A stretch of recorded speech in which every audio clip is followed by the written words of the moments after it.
a igreja e o Estado. Olha o que diz, Romanos 13, verso 1. Todo homem esteja sujeito às autoridades superiores, porque não há autoridade que não proceda de Deus, e as autoridades que existem foram por ele instituídas. De modo que aquele que se opõe à autoridade resiste à ordenação de Deus, e os que resistem trarão sobre si mesmos condenação. Só o verso 3, o restante eu vou explicando. Porque os magistrados não são para temor quando se faz o bem, e sim quando se faz o mal.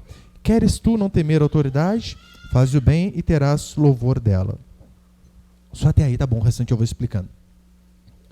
Como eu disse, hoje eu encerro essa parte do versículo 3 até o 7, que Paulo ele fala da ligação de nós, seres humanos, como indivíduo, e agora eu quero falar especificamente como igreja, qual que é a nossa relação para com o governo, para com o Estado, aonde cada um se encaixa. Na última semana, para ser mais exato, eu disse que em relação ao indivíduo, que todos nós, como Paulo diz aqui no verso 1, todo homem, no sentido de toda alma, seria a tradução mais apropriada, toda alma esteja sujeito às autoridades superiores, pois toda autoridade procede de Deus. O que Paulo está dizendo é que o governo, ter alguém que encabeça, que dita as ordens, as regras, isso provém do Senhor, para que não haja anarquia. Eu não disse nessas últimas semanas que todos os governadores, presidentes, reis são à vontade de Deus. Não, a função deles sim. Porque senão eu estaria dizendo que Mao Tse Tung, que Nero, que Stalin, que Mussolini, que eram à vontade de Deus. Claro que não. Mas a função de governo sim é a vontade de Deus. Eu disse na última semana a relação nossa, indivíduos, seres humanos com o Estado. E eu disse que a função do Estado em relação à sociedade, a função do governo em relação à sociedade, ela é basicamente uma. Na verdade, duas, que Paulo diz. A primeira e primordial é punir o mal. É para isso que o governo serve. Paulo diz, apenas para isso. Punir o mal e recompensar o bem. Elogia aquele que faz o que é bom e pune aquele que faz o que é mal. Você não vê em nenhum lugar da Escritura dizendo que o governo tem que dar saúde, tem que dar educação, tem que cuidar da economia e tem que fazer mais um monte de coisa. Não, você não vê. Tem alguns estados até que o governo ele proporciona a felicidade do povo, acredita? Tem o Bolsa Felicidade. Não é essa a função do governo, com certeza. E na última semana eu falei sobre pena de morte e sobre o cristão nas guerras, qual seria, né, a posição cristã. E hoje eu quero passar apenas 2 princípios para terminar essa parte em relação aos governos, para que eu e você venhamos a entender qual é o nosso papel hoje como igreja em relação ao Estado. Nós precisamos entender a relação histórica da igreja com o Estado, desde o começo. Na verdade, nem desde a época do Império Romano, aqui no caso Paulo, mas desde o Antigo Testamento. É de suma importância entender, porque convenhamos, nós somos seres espirituais, é o que diz a Escritura. Nós somos seres humanos. Todavia, mesmo sendo filhos de Deus, nós estamos debaixo de um governo secular. Nós estamos sujeitos a regras. Então, nós temos que saber lidar com Deus e saber lidar também com o Estado, porque Paulo diz que temos que ser submissos às autoridades. Então é de suma importância. Tanto é que Martin Lloyd Jones, o livro que ele expõe, o capítulo 13 de Romanos, ele chama A Vida em Dois Reinos, para mostrar que nós somos um, todavia vivemos em 2 reinos. Qual reino? O reino espiritual do nosso Senhor, mas também o reino natural, o reino material, onde nós somos sujeitos às autoridades. E um grande exemplo disso, lembra Jesus no Novo Testamento? O que ele diz? Olha, chega alguém ali, Senhor, e aí, é lícito pagar imposto? É permitido? O que ele diz? Dá a César o que é de César, dá a Deus o que é de Deus. Ou seja, nós temos que saber, sim, somos espirituais, todavia vivemos no mundo natural e como que nós nos comportamos em relação a isso. Nos 3 primeiros séculos da igreja, havia uma separação nítida entre a igreja e o Estado. Por que havia essa separação nítida? Porque, convenhamos, no começo a igreja não era nada. Na época de Jesus Cristo, a igreja não era nada, não tinha poder nenhum, não tinha palavra alguma, autoridade para nada. Era minúscula. Até que Constantino, ali por volta do ano 325, se converte. Imperador Constantino. E bota uma aspas aí nessa conversão de Constantino aí. Converteu nada. Uma pseudo-conversão. Não sei se você lembra, né? Ele diz a história que ele teve uma visão e ele precisava ir para a guerra, de repente ele viu o sinal da cruz e ele teve uma visão e disse, olha, eu vou colocar o sinal da cruz nos escudos dos meus soldados e a gente vai para a guerra, e se ganhar foi Deus que deu o sonho para mim. Foi, ganhou a guerra. Pronto, virou crente. Crente pentecostal, pelo jeito ainda, né? Começou lá naquela época. As visagens. Então, Constantino aparentemente converteu, mas é claro, suas principais razões eram políticas para a aceitação do cristianismo. Ele não estava preocupado com os princípios morais judaico-cristãos. Não. Ele estava preocupado com político. Ele sabia, calma aí, eu tenho que ser amigo desse povo. Lembra, na eleição de 2018, quando o Haddad e a Manuela foram à missa, única vez na vida, lembra, né? É mais ou menos o que Constantino fez aqui. Cara, eu tenho que dar um jeito aqui. Nunca mais apareceu depois. Só que, a partir daí, Roma foi introduzida na igreja. E então a igreja e o Estado acabaram que se unificando, sendo uma só coisa. Só que, pouco tempo depois, o Império Romano já caiu. Só que o que aconteceu? Caiu só o império, a igreja não. A igreja continuou detentora de todo o poder, de achar que mandava em tudo. Era assim que os papas faziam. A igreja ditava as regras, o papa tinha supremacia sobre os reis, sobre os governantes. Ele dava carta para tudo, mesmo com o Império Romano tendo falido. Quem não se submetia à igreja podia perder até as suas posses. Olha que coisa. Você não quer obedecer ao papa? Eles tomavam a sua casa, tomava os seus bens, tomava tudo na base da força, porque a igreja alegava que nós temos o poder. Por conta daquela conversão de Constantino, eles continuaram com essa máxima. Agora, eles eram tão sem noção que, mesmo com a queda do Império Romano e a supremacia da igreja, eles diziam que, por exemplo, os papas, o papa no caso, né, os bispos, os sacerdotes, eles estavam isentos das leis que todo mundo era suscetível ali, né? Eles não precisavam obedecer. Aí você vê que já começa a ficar estranho. Mesmo que um sacerdote infringisse a lei, ele gozava de imunidade. Você percebe que o erro já começa aí? Quando a lei ela é para uns e não é para outros. Do tipo, olha, vocês não podem fazer isso aqui, com exceção de mim, e eu posso. E era assim que funcionava. Até hoje nós vemos que o Papa, ele governa. Você sabia que o Papa ele é chefe de Estado? O Vaticano é um país, é o menor país do mundo, mas é um país. É por isso que quando o Papa se apresenta na ONU, ele se apresenta como chefe de Estado. Chefe de Estado. E, só que há um outro extremo também. Qual que é o outro extremo? O primeiro extremo é que o Estado é totalmente obediente à igreja, que todos devem se submeter à igreja. Isso é um erro do papado. Só que tem o outro extremo. Qual o outro extremo? Aonde toda a igreja deve ser subserviente ao Estado. Este também foi um ensino errado difundido, que começou lá atrás com Erasto. Olha, a igreja tem que obedecer tudo o Estado. Agora, você imagina, tanto é que essa questão da igreja submeter ao Estado foi que deu um bug na cabeça de Lutero. Por quê? Você imagina, quase 15 séculos tendo quem obedecer, o Papa. De repente, eles arrancam o Papa e ficam sem autoridade nenhuma. Então, Lutero acabou que não entendeu nada. Então, nós não podemos ir para um extremo nem para o outro. E para ser bem mais específico, o segundo princípio é o seguinte, põe ali, por favor. E o segundo princípio é o seguinte, o Estado e a igreja têm funções diferentes. Eles são como se fosse uma mistura heterogênea. Eles estão dentro do mesmo copo, mas não se misturam. E as funções são totalmente diferentes. Como eu já disse, a função do Estado é a preservação da paz e a boa ordem externa. O Estado não tem que ficar preocupado em dar espiritualidade aos seus cidadãos. Não tem que impor a sua religião. Por isso que, teoricamente, o nosso Estado é laico. Laico em que sentido? Não uma religião predominante. Não há. E neste sentido está certo. Nem mesmo o cristianismo.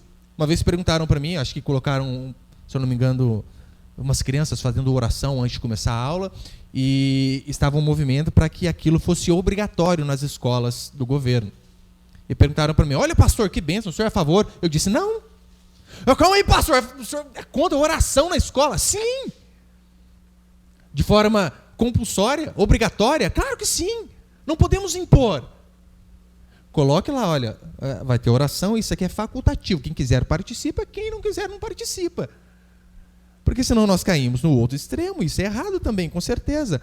E eu disse que a função do Estado não é espiritual, é apenas isso, olha, punir o mal e elogiar aquele que faz o bem. Eu sei que hoje em dia é difícil essa parte de elogiar o que faz o bem, Antigamente até se tinha, por exemplo, o cidadão fazia uma bem-aventurança acima de suas obrigações, então ele era enaltecido, e com razão.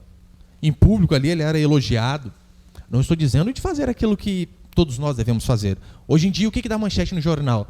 O fulano achou a carteira e devolveu sem pegar R$1.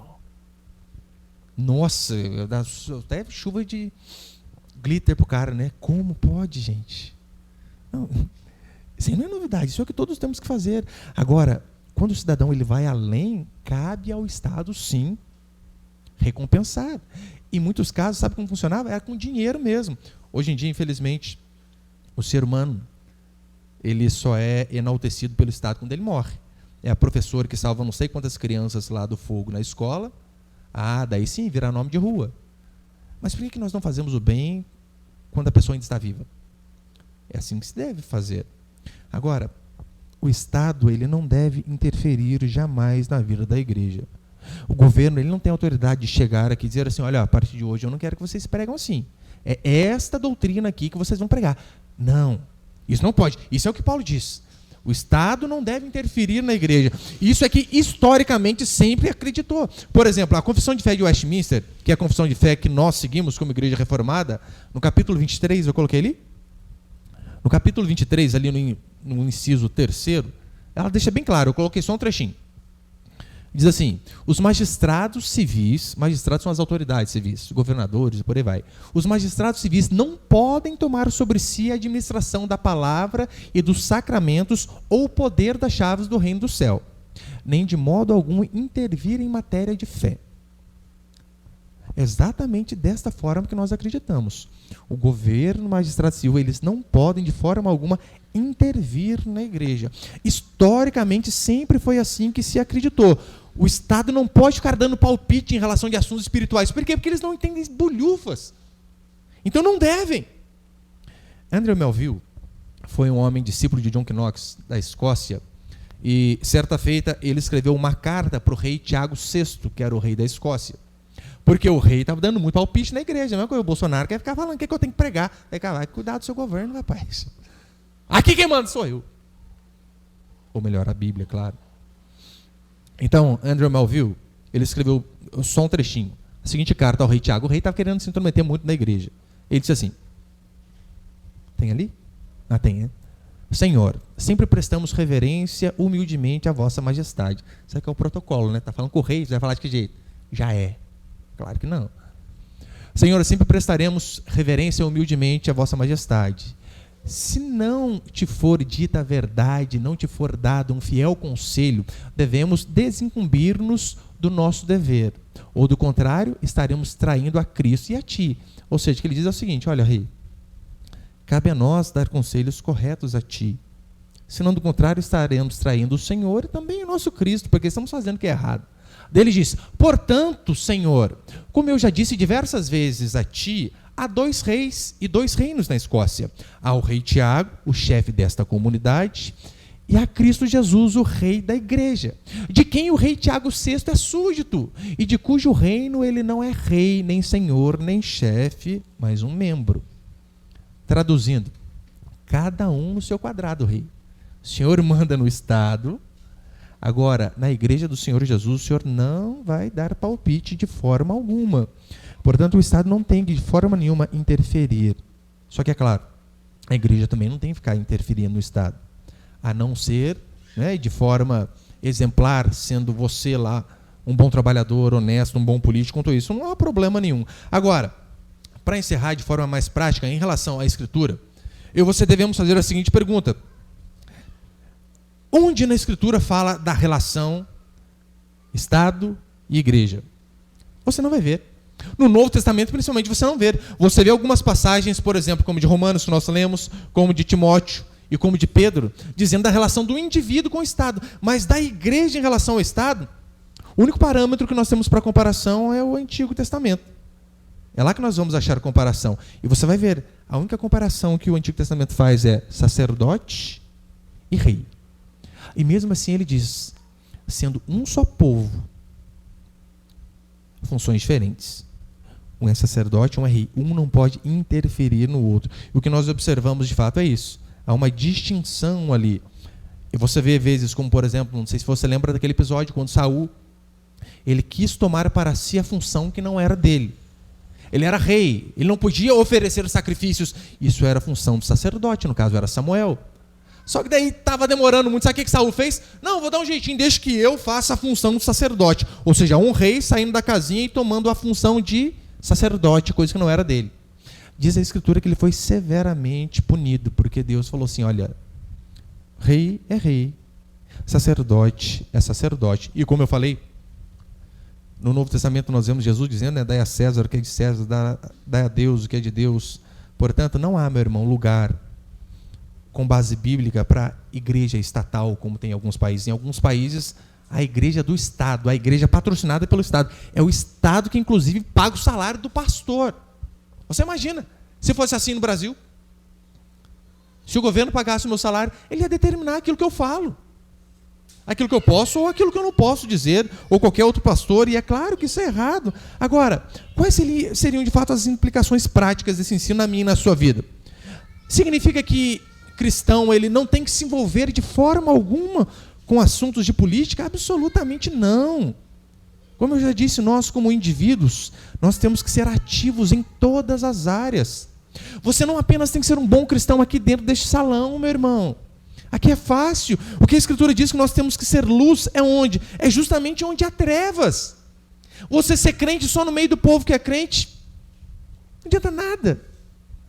Mas você precisa ser luz é justamente onde há trevas. Em Mateus 5,14, Jesus vai deixar de forma bem clara. Vós sois o sal da terra, ora, se o sal vier a ser insípido, como lhe restaurará o sabor? Para nada mais presta, a não ser lançado fora e pesado pelos homens. Você sabe, o sal ele servia para dar sabor, mas não apenas para isso. Ele servia para não deixar as coisas apodrecerem. Não tinha geladeira.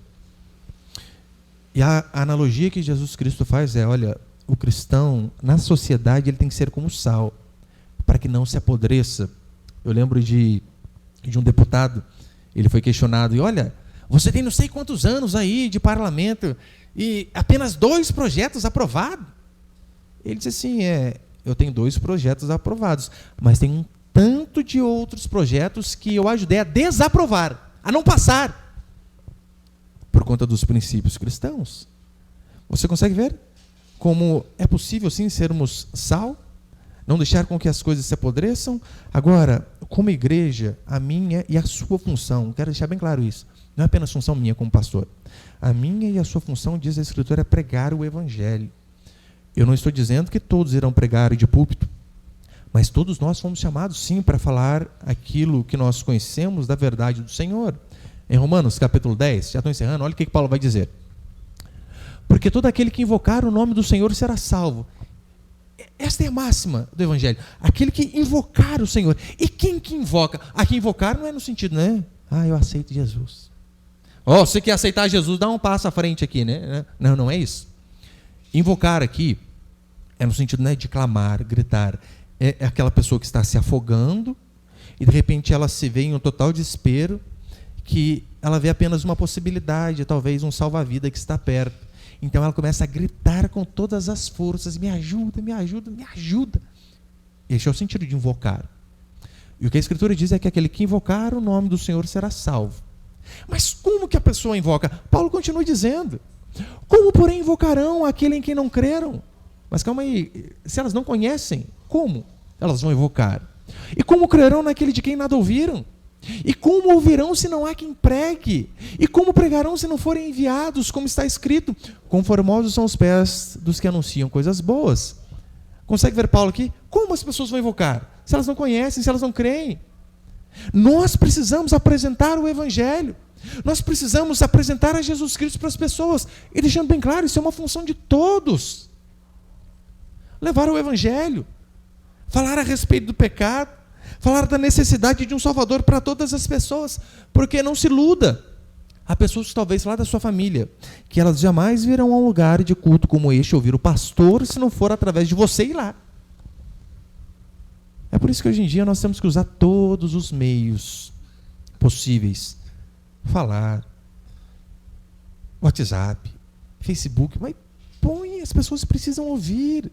Não é função só do pastor, como eu disse. E é claro, depois de pregar o evangelho, aí entra a nossa função como igreja também de acolher, edificar aqueles convertidos. Olha, a pessoa ouviu o evangelho, entendeu? Se arrependeu dos seus pecados. Agora cabe a nós, de fato, acolhermos essas pessoas e edificarmos a elas. Portanto, a função do Estado e da igreja são totalmente diferentes. Mas você percebe que elas se completam? Elas se completam. Um acaba ajudando o outro.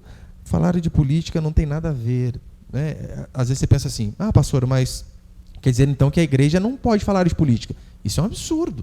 É um absurdo, tanto é que eu falei nas últimas semanas. Mas o que eu e você não podemos confundir é o seguinte. É diferente a igreja falar sobre política e a igreja apoiar político. Totalmente diferente. É quase água e óleo, né? Não se mistura de forma alguma. Uma coisa é eu falar de princípios cristãos, como Paulo dá aqui em Romanos capítulo 13, de como se escolher um governador, um vereador, prefeito que está chegando a eleição. Uma coisa é falar de princípios bíblicos a respeito de política. Outra coisa é eu trazer um amigo meu aqui. Pensou? Vem aqui um pouquinho, Samuel. Vem aqui. Você imagina, eu trago fulano aqui. Atenção, irmãos. Esse aqui é o candidato a vereador Samuel. Olha, esse aqui eu ponho a mão no fogo. Eu votei nele. Olha, eu voto nele em vez do meu filho. Prefiro ele. Você percebe que há diferença? Senta lá, filho. Obrigado. Há uma grande diferença entre você falar princípios de política e você apoiar um político. Porque você traz fulano aqui. E hoje em dia, você sabe, né? Irmãos, é questão de tempo. Esse ano é ano de eleição. Impressionante como é chegar gente na igreja. Eu lembro, acho que na última eleição estadual, né, municipal, daqui a pouco eu estou lá, daqui a pouco fulano de terno, todo mundo, ele deve ficar, mas nunca veio o que deu na cabeça dele, né? Acabou o culto, não deu outra. Pastor, precisa falar com o senhor aí. É mesmo? Ele se arrependeu dos seus pecados? Não, pastor, é um outro assunto. Falei, o que é? Então, estou saindo candidato, sabia? Falei, que legal, parabéns. Parabéns, se for vontade de Deus, você vai ganhar. Então, eu queria saber se eu poderia ter o apoio da igreja. Falei, não, claro que não. De jeito nenhum. Como assim? Você quer o quê? Que eu dou o microfone para você vir me mendigar voto aqui? Falei, não vai. Nunca mais veio, é claro, você sabe disso, né? Eu falei com um jeitinho, mas não adianta, não volta. Daí eles vêm, não, é porque se vocês nos ajudarem, né? Nós também damos um jeito de dar uma ajuda para vocês aí. Meu irmão, quer deixar um pastor honesto, claro, né? O louco da vida é isso daí. Em outras palavras, sabe o que é isso? É suborno. Pastor, não está precisando aí de uma meia dúzia de saco de cimento, não. A gente pode ajudar vocês aí. Facilitar um terreninho para a igreja, o que o senhor acha? O que muitos pastores fazem numa situação dessa? Cai no canto da sereia. Não, o que é isso? Vem aqui, rapaz. Daí você imagina, eu trago o cara aqui, votem nele, Jorjão, 22. Ele é eleito e faz um monte de besteira. Que cara que eu fico depois? Como que depois? Eu vou chegar diante da congregação e falei, nossa, irmãos, lembra aquele candidato que eu trouxe aqui? E cara, pegou a secretária, o secretário, fez uma salada mista com todo mundo lá, roubou de montão. Olha como que isso vai desmoralizar a igreja e o pastor. É por isso que o pastor ele não pode trazer de forma alguma alguém aqui na igreja para dizer, nós apoiamos o candidato, ainda que seja um irmão, é claro, nós nos bastidores vamos falar, o irmão que vocês conhecem e tal, né, vota nele, mas aqui de púlpito nunca. Por quê? Perdoe a expressão, mas o pastor ele não pode ter rabo preso com ninguém. Porque se o cara me ajuda e ele faz lá uma lambança, como que eu vou falar alguma coisa contra ele? Eu falei, rapaz, eu te ajudei e agora você vai vir me criticar? Então nós não vamos, pode ter certeza, nos dobrar diante de meia dúzia de saco de cimento para candidato nenhum. E é bom, né, que está gravando, está filmando aqui, ó. Se um dia eu fizer isso aí, meu irmão, mas você joga na minha cara, mas joga com gosto. Ei, pastor, lembra aquele dia? Aqui o vídeo aqui, homem, ó. Deixa gravado. Que dia que é hoje? Hoje é dia... Que dia que é? 12. Marca aí já 12. 12 de fevereiro. Se o pastor voltar atrás, vai embora da igreja. Não é igreja para você estar aqui, não. Agora, para encerrar, eu sei que, é claro, tem muitas igrejas que fazem um trabalho social. Isso é maravilhoso. Isso devemos fazer. Eu acho maravilhoso. Igrejas que levam sopas para mendigo. Igrejas que dá banho em quem não tem condição de tomar banho, corta cabelo, faz um monte de coisa, alimenta. Isso é louvável. Mas você sabia que não há nenhuma obra social melhor do que a pregação do verdadeiro evangelho? Esta é a maior obra social que a igreja pode fazer. Pode ter certeza. É a maior bem-aventurança que a igreja pode fazer, né, para o Estado. É o que? É pregar o evangelho de verdade. Porque, meu irmão, se o evangelho for pregado de forma genuína e a pessoa converter de verdade, ela vai deixar de dar prejuízo para o governo. Pastor, como assim? Olha, eu não sei que país da Ásia eu estava vendo uma vez lá, que quando chega em fase final de divórcio, o Estado oferecia uma viagem de lua de mel para que eles pudessem reatar a relação deles e não se separar. Por que será que o Estado fazia um negócio desse, hein? Ah, porque ele quer ver o amor no ar. Será? Claro que não. Porque o governo sabe que casais separados, a tendência dos filhos é serem problemáticos. O filho sendo problemático, ele vai trazer problema para o pai, para a mãe, para a família, para o Estado. Vai trazer prejuízo para tudo que é lado. Por que você acha que... Olha o que o evangelho faz. Você, por conta de ouvir a pregação do evangelho, crer no Senhor Jesus Cristo pela graça dele, você não vai ao carnaval. Espero que não vá, né? Pelo amor de Deus, não vai queimar meu filme, hein? Você não vai. Você percebeu? Um jovem, um adolescente que se converte não vai para o carnaval. Uma moça, por exemplo, converti, agora eu amo Jesus, aleluia, ama Ele mesmo. Ela está livre de uma gravidez indesejada. Tá, com certeza. Coisa que no carnaval seria mais fácil. Aquela criança de uma gravidez indesejada, você acha que ela ia crescer com uma família unida? Ia nada. Talvez não sabia ninguém que era o pai. Quem é o pai? O pai é o Tiquinho. Quem é Tiquinho? É Tiquinho daquele, Tiquinho daquele, Tiquinho daquele outro. Sabia nem de quem é. Doenças sexualmente transmissíveis, espalhadas aos quatro ventos. E a pessoa pobre, ela vai se tratar na onde? É no SUS. O SUS é de quem? Do Estado. Ou seja, o Estado deixa de gastar. O tanto de gente bebendo, fazendo bagunça, batendo carro. É seguro DPVAT. Quem paga? O Estado. Olha para você ver. A benfeitoria que é o evangelho pregado de forma correta. E além do mais, olha, é questão de lógica. Época de carnaval, só exemplo do carnaval, que estamos chegando no carnaval. Você percebeu que às vezes os postos de saúde estão bombando de gente? Daí você pega lá, o que o cara tem? Nada, encheu a cara, está bêbado, está aqui vomitando, gritando, passando mal. E às vezes, enfermeiros, médicos têm que atender aquele bêbado, embriagado, que encheu os cornos de bebida. E às vezes deixa de atender uma ocorrência que realmente precisava. Às vezes é um chamado do SAMU que, meu Deus, tem que mover uma ambulância, um paramédico. Lá deu cara, o que aconteceu? Brigou com a esposa. E talvez alguém estava ali num acidente que precisaria. É tudo dinheiro do governo que vai embora. Olha o benefício que de fato uma pregação do evangelho faz. Quantas pessoas, meus irmãos, não são libertas das drogas por conta do evangelho? Daí deixam de alimentar o tráfico, deixam de gastar com cigarro, com bebida, com um monte de coisa. Quantas famílias deixam de se acabar por conta do evangelho? Às vezes estavam separando, de repente reata, por conta de entender. Fala, olha, esse é o princípio da Escritura.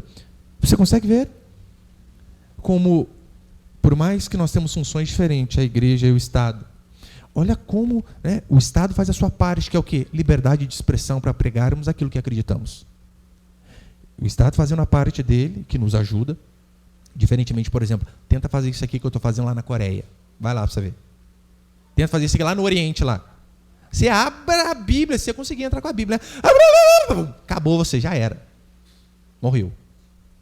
Agora, quando o Estado faz a sua parte, que é punir aquele que faz o mal, elogiar aquele que faz o bem e deixar com que o povo, de fato, no caso da igreja, pregue aquilo que acredita, eles nos ajudam. E olha a baita ajuda que nós damos também para o Estado. Eu não sei quando você, mas eu era meio tentado, né, quando era mais moleque. Eu lembro, sabe o que eu fazia? Do nada. Às vezes eu pegava da casa da minha avó até para a casa da minha mãe, tinha uma avenidona assim, e com um monte de lâmpada. Cara, eu quebrava umas 4 toda vez que eu passava lá, só de fogo no nariz. Pegava um tijolo e pá! Quebrei mais uma, ia para outra. Olha para você ver, daí converge ao Estado tendo. Não tendo prejuízo com um moleque revoltado igual eu. Então é isso que eu e você devemos lembrar. Funções diferentes, mas que se complementam. Como igreja, nós devemos saber que nós temos a nossa função e o estado a deles. E a principal função nossa, por exemplo, como indivíduo, para encerrar, é de fato ser diferente de como o mundo é. Sermos sal para que o mundo não apodreça. Sermos verdadeiros cristãos. Então, como igreja, venhamos a pregar o evangelho. Individualmente, não se esqueça disso, meu irmão e minha irmã. Você foi feito para ser testemunha do Senhor aonde você estiver, para ser crente cristão verdadeiro justamente fora da igreja, para que aquelas pessoas possam olhar o Deus que é em nós e através do bom exemplo da transformação que Deus fez em nossas vidas, elas venham também a querer o Deus que nos quis primeiro. Então que eu e você venhamos sempre lembrar que nós devemos fazer a nossa função, pregar o evangelho, e sermos bons cidadãos independentemente da área em que nós atuarmos. Trabalho, faculdade, escola, qualquer área. Eu e você fomos chamados para representarmos o nosso Senhor Jesus Cristo. Amém, meus irmãos?